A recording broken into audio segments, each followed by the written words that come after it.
It's time for the Douglas Coleman Show. Mr. Smooth and Savvy is joined by guests from all walks of life, from the entertainment industry to authors to political and social commentators, the famous and not so famous, the controversial and the light and fluffy. We have it all. Now, here's Douglas Coleman.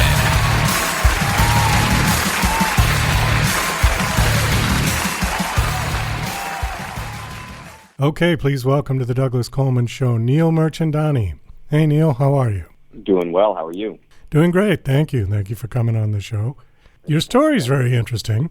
Sounds like a good sort of rags to riches type story, huh? Yeah, I guess you could say that. So you're the CEO of LLL Events, Furnishings, and Rentals. What does LLL stand for? So that's interesting. It used to stand for, well, it stands for Luxury Lounge and Lighting, which is what that company started off as and then spun off into LLL Event Furnishings and Rentals. So we kept that name, but it stands for Luxury Lounge and Lighting. Okay, so this was a company that did exist and you took it over and then just sort of reinvented it? No, it didn't exist, but when we started it, I didn't know where the company was going to go. So when we started the company, or when I started the company, I thought we were going to offer lighting and furniture. And so that's where the company name came from. As we branched away from a lot of the lighting, we transformed it and turned the company into LLL Event Furnishings and Rentals. Oh, I see. Okay. So the idea came from, it says, from 2 couches to 10 million in yearly revenue. So at some point you got an idea to start renting furniture out for particular events, and you started with two sofas? Yeah, we started with less than that, actually. I mean, we when I was DJing parties back when I was 15, 16 years old, it kind of transformed into from DJing parties to renting lighting off to a client, and then renting at dance floors off to a client. And then one of our clients asked one day if they could rent furniture from us for their cocktail hour at a wedding. So I said yes, and I purchased 1 or 2 sofas at the time, and I rented it to them for their cocktail hour. And that's where everything started. To be honest, I've never heard of renting furniture for an event, but I've never had any events that needed any furniture. If we did something, we did it in a hotel where all the furniture was there already. So what typically, what type of events do you typically do that require furniture? So we do a lot of film in Atlanta, where we're based. We have a lot of TV shows and a lot of movies that are actually filmed here, and they rent furniture to stage scenes. A lot of other celebrities that do events over here, such as music videos, parties for private events, things like that. But you said that you've never heard of renting furniture for an event, and honestly, on the surface, I would probably say the same thing. But when you actually look at it, you turn on the TV. For instance, today I was watching an interview on YouTube, and I saw 4 or 5 people sitting on a panel, and they were sitting in chairs that were rented. Most of the things that you see on a lot of those sets are rented in order to create some type of look that they're going for. Okay, well, that makes sense. I mean, especially for TV shows and films and things like that. They're not going to buy everything. Yeah, no, okay. No, they won't. I see Elton John's name on here. What did you do for Elton? So, Elton John is one of them. When he came into the tour here in Atlanta, he performed at Mercedes-Benz Stadium here, and we did drapery for his event at that stadium to separate off some areas. And that's a lot of what we'll do. A lot of what we're going to do is going to be in the back end, and so it may not be something that is seen by the end customer or noticed by the end customer, but it's certainly noticed and a need for executing the event by the production company or by whoever's actually organizing that. So for that case, they have Atlanta United games, soccer games, taking place in those stadiums, and they need to separate off all of Elton John's entourage from all of the things they have going on for soccer and football in that stadium. And so they hire a company like us to go in there and actually do that and separate that off with something like pipe and drape. Did you actually get to meet him, or did you just deal with his people? No, we deal with his people, and we actually we probably could meet a lot of the people that we deal with, but it's not something that interests us, I would say, at this point. But most of the time we're dealing with an agency that brings in that artist or that celebrity. So how long have you been doing this? How long has the company been in existence? It's been around for about 12 or 13 years now. And of course we had almost a whole year off in 2020. Oh, I'll bet. Yeah, there was nothing going on in 2020. Yeah, completely did. Okay, so how big of an operation, just to get an idea of what this looks like? So you have a warehouse of some sort with all your furniture and stuff in it? Yeah, so we're in 70,000 square feet here in Atlanta, and we have about 40 employees right now, full-time employees that we sales in the front, operations in the front, and then all the way to the back with with full-time crews in our laundry department, in our deliveries, in our furnishings. All that makes up our entire operation. Okay, so you're doing furniture. You said you're doing drapery. Yeah. What other stuff do you do? Carpeting or rugs or something like that as well?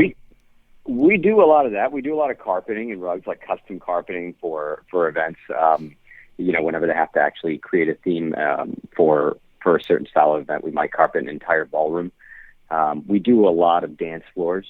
We do a lot of chairs, and we do a lot of specialty furnishings that require branding, such as bars that might require a logo of a company on it, whether that be Google or Salesforce or something like that. If we do an event for them, they might want something branded, and so we'll rent them bars, we'll rent them flooring, we'll rent them all that stuff that could actually be custom branded, which we all do in-house. I'm just thinking about this. This has got to be difficult to price out, isn't it?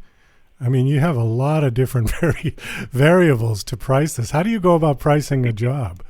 Do you do it by the piece? Yeah, that's a good question. You'd be surprised. Yeah, everything has a price to it. As we scale, it's important that we don't just pricing can't just be made up. There has to be something to it. And so we actually have calculations when things come in on what things need to be priced out at. And so while it might seem like it's got to be complicated to price it, the reality is if somebody orders something, if you wanted the logo for the Douglas Coleman show on a dance floor and you want it to be 10 feet by 10 feet, we know that's 100 square feet, and we're going to price that out at $7 per square foot, so you're going to pay us $700 to do that.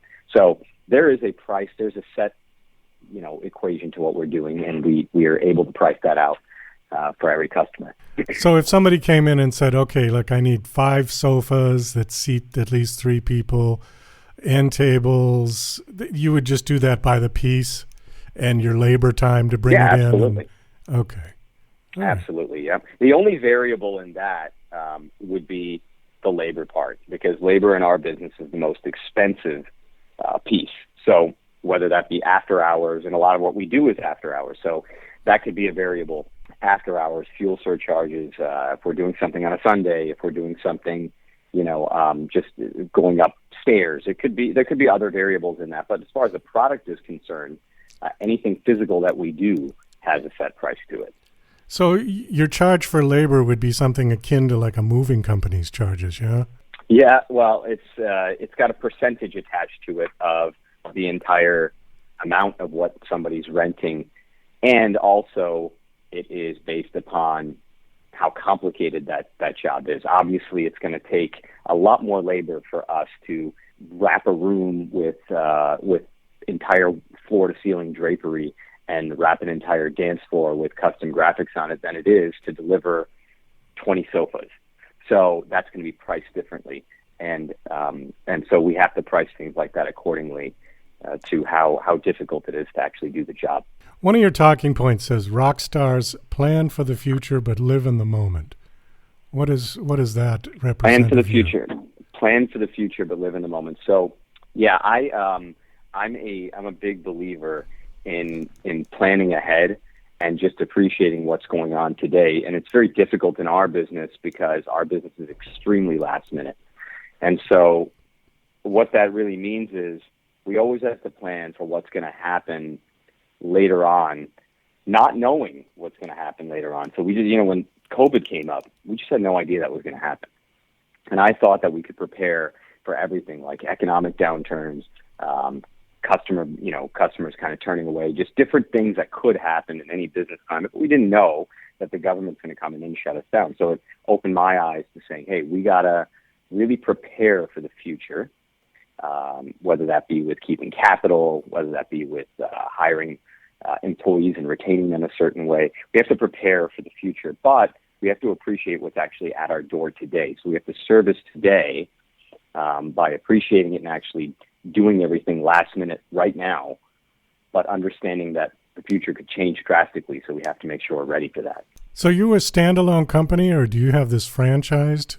We are a standalone company. It's not we've had a lot of people actually approach us to franchise, and we realize the startup cost in doing that. We realize that that's not really a feasible venture to start for many. And so while I did look into that a couple of years ago, just before COVID, actually, I passed on doing that. Is there other people doing the same thing? I mean, are there companies like this in L.A.? Because I could see this being real big in L.A. Yeah, it's a good point. There are people doing it.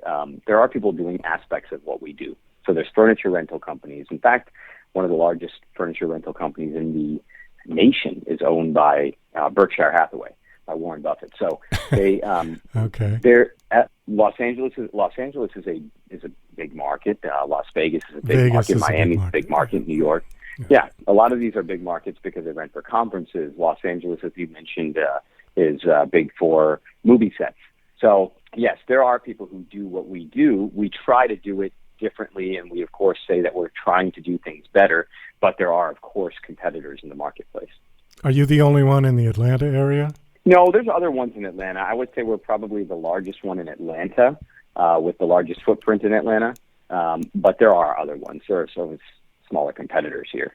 I see that Life is Good, which was a music video by Drake, and you guys staged the entire Apple Store scene. Did you have to get permission from Apple to do that, or did he take care of that, his people? Well, no, they do that. They rent the product from us, and it's never stated in there that this is that this is actually an Apple store. It's kind of just assumed based on the way they laid it out. Okay. So it's not stated, and they're very careful about that. I'm sure they have some extreme legal to go through to actually get that executed. But from our aspect, they just rent it from us, and we actually set everything for them. They can do whatever they want with it, but we end up setting it for them. Can you give us an idea of how many of these events you would do, like say in a month, average? Sure. So believe it or not, our tickets are actually, our average ticket is not, humongous. So we could do on average a few hundred of these in a month. It's very, very common for us to do a few hundred events in a month, from smaller to larger. So that keeps us busy. That breaks down more, on a more narrow level, that actually breaks down to our trucks being on the road every single day. So we are typically out doing something every single day, Monday through Sunday. All right. Do you have anything else you want to add? Do you have a website that you want to give out for the company? Yeah, our website is luxuryloungeatl.com, and all of our social media, Instagram, et cetera, is at luxuryloungeatl. Okay. Well, Neil, we're going to wind it down. Thanks so much for coming on the show and sharing. Great story, and best of luck for continued success. Great. I appreciate it. Thank you so much.